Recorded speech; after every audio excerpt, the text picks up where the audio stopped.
Question कहता है कि एक प्रोजेक्टाइल है यानी एक पार्टिकल को थीटा एंगल पर प्रोजेक्ट किया जाता है, तो बताइए अगर मैक्सिमम हाइट और हॉरिजेंटल रेंज सेम हो जाए तो उसका एंगल ऑफ प्रोजेक्शन क्या था।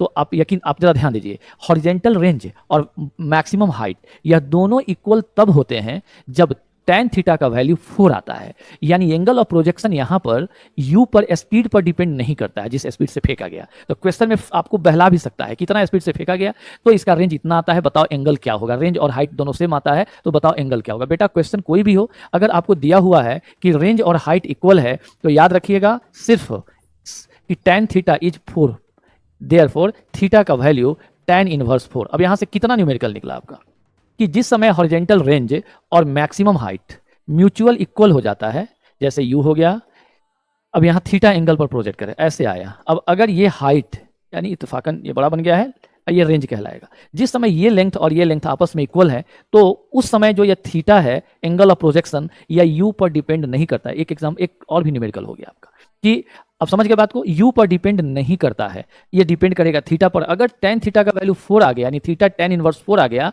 तो आप मान लीजिए कि यहाँ पर इसका r और h सेम है। तो अब मैं फिनिश करता हूँ कि अगर क्वेश्चन रेंज और हाइट को सेम करके, मैक्सिमम हाइट और रेंज को सेम कर दे, तो पूछे कि एंगल ऑफ प्रोजेक्शन क्या है, तो थीटा, आप यकीन मानिए सारा क्वेश्चन के लिए आंसर हो जाएगा, थीटा tan इनवर्स 4 हो जाएगा, क्योंकि tan थीटा 4 आता है। फिर अगला क्वेश्चन दे सकता है जो बोर्ड पे नहीं है कि किसी पार्टिकल को जब किसी एंगल पर हम प्रोजेक्ट करते हैं तो उस समय उसका हॉरिजेंटल रेंज और मैक्सिमम हाइट आपस में बराबर हो जाते हैं, इक्वल हो जाते हैं। तो बताइए कि उस समय थीटा का वैल्यू क्या इनिशियल स्पीड यानी जिस स्पीड से पार्टिकल को प्रोजेक्ट किया जाता है उस पर डिपेंड करता है। तो आप क्या बोलिएगा, नहीं, क्योंकि यहाँ थीटा में कहीं यू है ही नहीं। आपके पास 2 क्वेश्चन का स्टॉक हो गया और ये दोनों क्वेश्चन जबान पे बना सकते हैं। तो अगर मैं इसको मिटा देता हूँ, अगर यहाँ से मैं मिटा दूँ और आपके पास क्वेश्चन आ जाए, क्वेश्चन में आपने देखा क्या कि the horizontal range and maximum height of a projectile are equal. अरे यार, यहाँ तो आर और एच इक्वल है, तो सोचना नहीं, एंगल पूछ रहा है ना।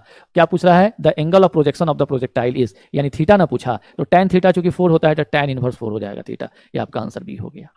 समझ में बात बिल्कुल आ गई होगी।